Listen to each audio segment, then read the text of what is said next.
বিপ্লবী অনন্ত সিংহের বর্ণময় জীবন থেকে অনুপ্রাণিত, কেউ বলে বিপ্লবী, কেউ বলে ডাকাত। সিনেমাটিকে নিয়ে অনেকের অনেক প্রশ্ন রয়েছে। ঠিক যেরকম বিপ্লবীর সঙ্গে আবার ডাকাতের প্রশ্ন, মানে প্রশ্ন কিন্তু এখানেই উঠে আসছে। তবে এই প্রশ্নের উত্তর যারা দিতে পারেন তারা কতটা দেবেন আমি জানি না, তবে আমরা চেষ্টা করবো একটুখানি তাদের থেকে এই উত্তরটা বার করে নেওয়ার জন্য। ঠিক যেরকম আমাদের সাথে এই মুহূর্তে রয়েছেন এই ছবি ক্যাপ্টেন অফ দ্য শিপ, নান আদার দেন পথিকৃৎ বসু। কেমন আছো? খুব ভালো। এবং খুব ভালোটা যে হেসে বলছো, টেনশনে আছো নাকি নার্ভাস একটুও লাগছে না? কারণ তোমরা অলরেডি ট্রেলার লঞ্চ একটা দারুণ রেসপন্স পেয়েছো। না, প্রত্যেকটা ছবির আগে একটু টেনশন তো হয়, কিন্তু আর এই ছবিটা আমার জীবনের প্রায় অনেক দিনের একটা লড়াই এবং প্রায় দীর্ঘ 2 বছরের একটা লড়াই। আহ, তার আগে থেকেই আমি অ্যাকচুয়ালি অনন্ত সিংহকে নিয়ে ছবি করতে চেয়েছিলাম এবং আলটিমেটলি সেটা কোনোভাবে জিদ্দার কাছে যাই এবং জিদ্দা রাজি হয়, তারপরে আবার নতুন একটা লড়াই। তো প্রত্যেক দিনই মানুষের জীবনে যেরকম লড়াই থাকে সেরকম লড়াই করতে করতে আলটিমেটলি আর কিছু দিনের মধ্যে 14ই আগস্ট মানুষ দেখতে পাবে কেউ বলে বিপ্লবী, কেউ বলে ডাকাত। প্রতিকৃতদা, তোমার যদি আমরা সিনেমাগুলি দেখে থাকি, একের পর এক সিনেমা, এবং প্রত্যেকে টলিউডের বেশ, আমরা জানি, নামজাদা অভিনেতা, এবং প্রত্যেকে নিজে নিজে জায়গায় স্বপ্রতিষ্ঠিত।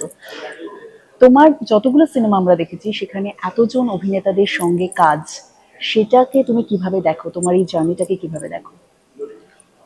সেটা বলতে গেলে আমি জানি না, মানে এটা হয়ে গেছে। মানে আমি যখন কাছের মানুষ করতে চেয়েছিলাম তখন আমি দেবদার কাছে একদিন বলেছিলাম আমি এরকম একটা ছবি করতে চাই, অ্যান্ড ফাইনালি দেবদা বুম্বাদা হয়ে যায় আর কি। দেবদা বুম্বাদাকে ফোন করেছিল, তারপরে আমি বিট্টুদাকে বলেছিলাম যে আমি শাস্ত্রী শুনিয়ে বলেছিলাম এটা মিঠুনদার সাথে করতে চাই, অ্যান্ড আলটিমেটলি হয় মিঠুনদার সাথে। অ্যান্ড জিদ্দাকে আমি বলেছিলাম এই ছবিটা আমি করতে চাই, তো আলটিমেটলি সেইভাবে হয়। অ্যান্ড প্রত্যেকের সাথে এক্সপিরিয়েন্সটা খুবই আলাদা। প্রত্যেকের নিজস্ব একটা একটা ইউএসপি আছে এবং but there is a very common factor in each and every one, যে প্রত্যেকেই মারাত্মক ডেডিকেটেড, মারাত্মক প্যাশনেট টুয়ার্ডস দেয়ার ফিল্ম। তাই হয়তো আজকে সেই জায়গায় তারা দাঁড়িয়ে আছে। বাট কামিং ব্যাক টু কেউ বলে বিপ্লবী, কেউ বলে ডাকাত, যদি জিদ্দাকে নিয়ে বলতে হয়, আমি জিদ্দার মতো খুঁতখুঁতে অভিনেতা খুব কম দেখেছি এবং তিনি প্রত্যেকটা জিনিস জিজ্ঞেস করতেন কেন এটা হচ্ছে, কিসের জন্য হচ্ছে, কখন হয়েছিল, কি হয়েছিল, সবটা জানবেন। এবং আমার এখনো মনে আছে দেয়ার ইজ এ সিন, যে সিনটা উনি 3 মাস ধরে আমাকে প্রত্যেকদিন শোনাতো যে এটা এরকম ভাবে হলে কেমন হয়, এরকম ভাবে হলে কেমন হয়। আমি নিজেই ভুলে গেছি 2 দিন আগে কি বলেছে। তো প্রচন্ড খুঁতখুঁতে একজন মানুষ এবং আহ, এবং যখন সেটে ঢোকে তখন ছবির বাইরে কিছুই ভাবে না। এবং আহ, আমি কিছু জায়গায় বলেছি, মানে জিদ্দাকে আমি বলছি তোমার এইটার চক্করে তো ছবি রিলিজের পর কারেকশন চলবে। তো প্রচুর, কিন্তু হয়তো এই খুঁতখুঁতে নেচারটাই জিদ্দাকে এত বড় স্ট্যাচার দিয়েছে। এবং এরকম খুব কম মানুষই আছে যারা রাস্তায় দাঁড়ালে এত ভিড় হয়ে যায়। আমি জিদ্দার সাথে একটা জায়গায় গিয়ে দেখেছি, মানে কাতারে কাতারে মানুষ দাঁড়িয়ে আছে। তো তো তো দিস জার্নি। আর আরেকটা জিনিস টু কোট, যে আমার যদি এটা 2 বছরের একটা লড়াই হয়ে থাকে, জিদ্দারও প্রায় 1.5-2 বছরের একটা লড়াই। মানে জিদ্দা অন্য কোনো ছবি করেনি বা অন্য কোনো জায়গায় নিজে মাইন্ডটাকে ডাইভার্ট করেনি। সো এটা একটা কম্বো আর কি, দেয়ার ইজ এ কম্বো লড়াই আর কি, যেটা বলা যায়। তো ডেফিনেটলি এই ছবিটা নিয়ে আমি খুব আশাবাদী। এবং আহ, জিদ্দাকে নিয়ে বলতে গেলে অনেকে আমাকে বলেছিল ছবিটা শুরুর আগে, যে মানে ছবিটা যখন টিজার বেরোচ্ছিল, যে অনন্ত সিংহ কি জিৎ হয়ে উঠবে, তবে আমি এটা গ্যারেন্টি দিয়ে বলতে পারি যে ছবিটা দেখে লোকে বলবে যে জিৎই অনন্ত সিংহ হয়ে উঠেছে। প্রতিকৃতা, এই ছবিতে যেটা সব থেকে বেশি চ্যালেঞ্জিং, যেটা প্রথম কথা তুমি যেটা বললে, যে তোমার এই জার্নিটার সাথে সাথে প্রত্যেকটি অ্যাক্টরের একেবারে হ্যাঁ বলা, সেক্ষেত্রে দাঁড়িয়ে জিদ্দাকে রাজি করানো, তুমি যখন গেলে প্রথম তার কাছে স্ক্রিপ্টটা নিয়ে। এটাও খুব ইন্টারেস্টিং একটা জিনিস। আমি জিদ্দাকে খুব ক্যাজুয়ালি বলেছিলাম যে জিদ্দা তুমি 1 ঘন্টা একটা সময় দাও, তুমি একবার শুনে নাও কেমন লাগে, আমার একটা ড্রাফট তৈরি করা আছে, কি হবে তুমি নাই বলবে, মানে হাউ ডাজ ইট ম্যাটার। তো তো জিদ্দা পরের দিনই একটা সময় দেয়, আর পুরো যে বেসিক যে স্ক্রিন প্লে ড্রাফটটা তৈরি ছিল, মানে যেটা আমার রাইটার স্ট্রিম নিয়ে আমি বানিয়েছিলাম অরিত্র অর্পণ। তো সেইটা শুনে জিদ্দা মানে জাস্ট ইন্টারভেলের একটু পরেই আমাকে বলছে আমি এই ছবিটা করতে চাই। এই ছবিটা উম, তো তারপরের দিন থেকে একটা নতুন লড়াই শুরু হয়। এবং উম, জিদ্দা যে লড়াই কেন স্ক্রিনে, বলছো প্রতিকৃতদা? না প্রত্যেকটা দিনের একটা এক একটা লড়াই থাকে, তো মানে কিভাবে ছবিটা হবে, কেন হবে, মানে কে ডিওপি থাকবে, কেন থাকবে, and I have got the bestest of the technicians in this film. তো এনিওয়েজ, কিন্তু সবকিছু হয়ে যাওয়ার পরও আমি বলবো যে this journey with Jeddah is fantastic, মানে ডিউরিং দিস 2 ইয়ার্স, মানে এটা আমার কাছে খুব মেমোরেবল হয়ে থাকবে। প্রত্যেকটি পরিচালক তার চোখ দিয়ে অভিনেতাদের অভিনয়ের গুণকে অন্যভাবে সামনে তুলে আনেন দর্শকদের সামনে। জিদ্দার কোন অভিনয়ের গুণটা প্রতিকৃতদার চোখে ধরা পড়লো ক্যামেরার মধ্যে দিয়ে? আমি আপনাকে বলতে মানে আমি বলতে চাই যে জিদ্দার একটা প্রেজেন্স আছে, মানে উনি যখনই স্ক্রিনে আসে একটা অরা আছে, মানে একটা অ্যাডেড লেয়ার ক্রিয়েট হয়ে যায়। এবং অনন্ত সিংহকে আমি ওরকম ভাবেই লার্জার দ্যান লাইফ ক্রিয়েট করার চেষ্টা করেছিলাম, যে চরিত্রটাই এত লার্জার দ্যান লাইফ। মানে 20 সালে নিজের বাড়ি থেকে বেরিয়ে গেছে, 1930 সালে চট্টগ্রাম অস্ত্রাগার লুট, তার ঠিক কিছুদিন আগে আসাম বেঙ্গল রেলওয়ে থেকে 17,000 টাকা লুট করেছিলেন, তার জন্য জেলে গেছিল, সেখান থেকে বেরিয়েছে, তারপর চট্টগ্রামের লড়াই, তারপরও জেল হয়, তারপর একটা ডাইনামাইট ষড়যন্ত্রের জন্য তাকে কালাপানি পাঠিয়ে দেওয়া হয় এবং স্বাধীনতার কিছুদিন আগে ফিরে আসে। এবং তারপরে যে একটা প্রশ্ন, এই স্বাধীনতা কি সত্যি আমরা চেয়েছিলাম, তো পুরো জিনিসটার ভেতরে একটা লার্জার দ্যান লাইফ অরা আছে সেই। তো জিদ্দার ওই এক্সট্রা অ্যাডেড লেয়ার অফ অরা আমার মনে হয় অনন্ত সিংহকে পুল অফ করতে খুব আমার সুবিধা হয়েছে। এবং স্পেশালি কিছু দেয়ার আর ইমোশনাল সিনস, যেটা একটা গানের কিছু দৃশ্য দেখে প্রচুর কমেন্ট এসছে, সেখানে জিদ্দাই টেরিফিক, মানে আমি মনিটরের পেছনে বসেও মানে আমার গায়ে কাটা দিয়েছে। তো ডেফিনেটলি আমার মনে হয় অডিয়েন্সেরও সেম এক্সপিরিয়েন্স হবে যেটা আমি মনিটরের পেছনে বসে করতাম 14ই আগস্ট হলে গিয়ে সিনেমাটা দেখে। এই সিনেমাটায় কি ভিএফএক্স এর ব্যবহার করা হয়েছে? কারণ এই সিনেমাটা তো আগের সময়ের কথাও বলছে। হ্যাঁ, ডেফিনেটলি, কারণ কিছু জিনিস আছে যেটা ভিএফএক্স এ ক্রিয়েট করা হয়েছে।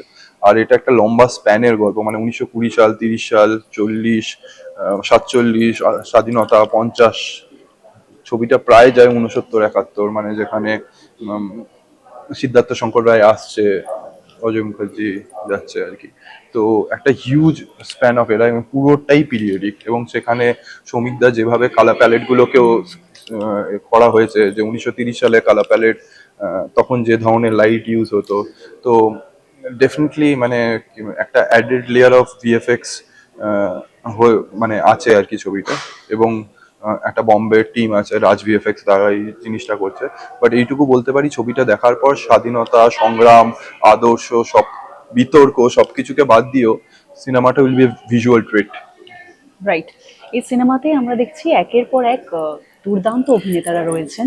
শঙ্কর চক্রবর্তী, কাঞ্চন মল্লিক, চন্দন সেন এবং আরো অনেক অভিনেতারা রয়েছেন এই সিনেমার সঙ্গে যুক্ত। এবং তাদের এই প্রত্যেকটি ক্যারেক্টার যদি তুমি একটু করে ছোট করে ঝলক দিতে পারো যে তাদের সাথে কাজ টোটাদা করা। টোটাদা টোটাদা রয়েছে। একটা চরিত্রে আছে, দুর্গাপ্রসাদ রায়, এবং সে অনন্ত সিংহকে ধরতে চায়, তা ক্যাট অ্যান্ড মাউস রেস যেখানে শুরু হয়।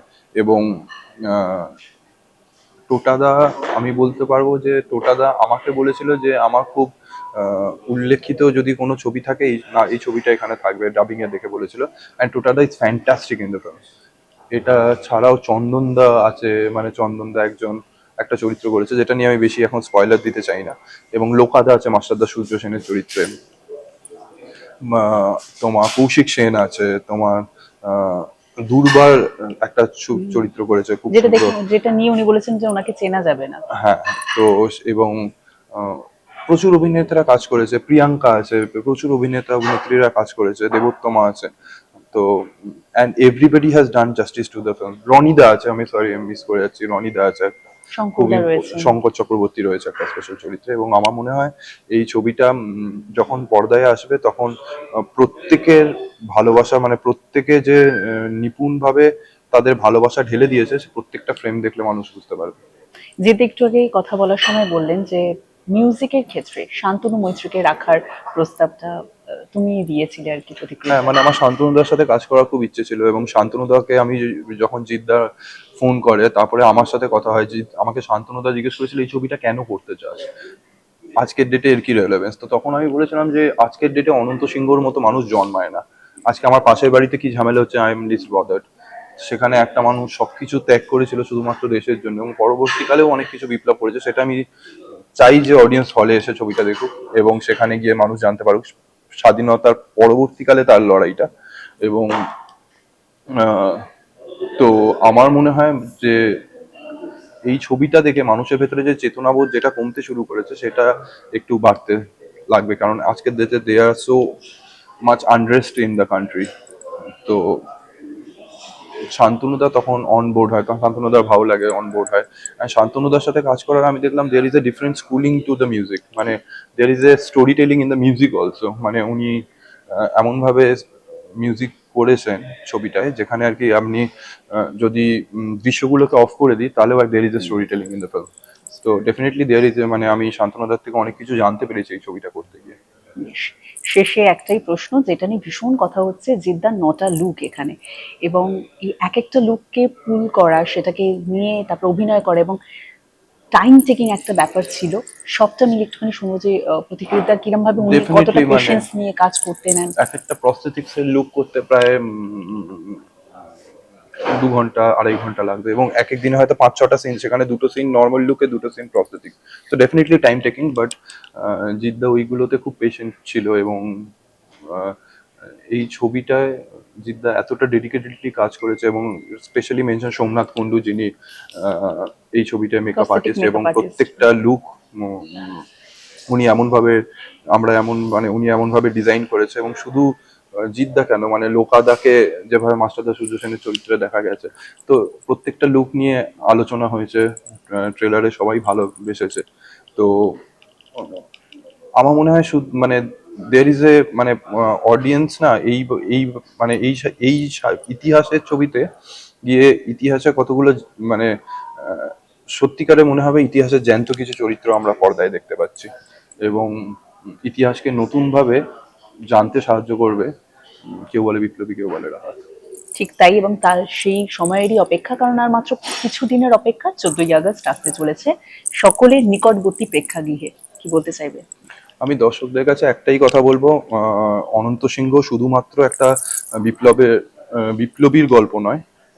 তার একটা সময় ছিল, তার একটা সময় আছে, বিতর্ক আছে, আহ, তার একটা আদর্শ আছে। সেই আদর্শ বিতর্ক সবগুলোকে আমরা পর্দায় ধরতে চেষ্টা করেছি। আমরা খুব একটা ইতিহাসকে সাদা কালোতে ভাগ করিনি, আমরা এটা দর্শকের ওপর ছেড়ে দিতে চাই, তারা হলে এসে বলুক তিনি আদেও বিপ্লবী ছিলেন না ডাকাত। তাই সেটা জানতে গেলে আপনাদের 14ই আগস্ট হলে আসতে হবে এবং দেখতে হবে কেউ বলে বিপ্লবী, কেউ বলে ডাকাত। Thank you so much. আর তো মাত্র কিছুদিনের অপেক্ষা, যেরকমটা আমরা জানি 14ই আগস্ট, এবং সেই 14ই আগস্টের হাত ধরে আপনাদের কাছে যে প্রশ্নটা ছুড়ে দেওয়া হয়েছে তার উত্তরটা আপনারা পেতে চলেছেন, এবং তারপর আপনারাই জেনে যাবেন যে এই সাদা কালোয় ভরা ইতিহাসের পাতা থেকে উঠে আসছেন যিনি, তিনি আদৌ বিপ্লবী ছিলেন নাকি ডাকাত। প্রশ্নের উত্তর খুঁজতে হলে অবশ্যই আপনাদের নিকটবর্তী প্রেক্ষাগৃহে গিয়ে 14ই আগস্ট দেখতে হচ্ছে কেউ বলে বিপ্লবী, কেউ বলে ডাকাত। এবং এই ইন্টারভিউটা কেমন লাগলো সেটাও জানাতে ভুলবেন না। এরকম আরো ইন্টারভিউ দেখার জন্য অবশ্যই নজর রাখুন আমাদের চ্যানেলে।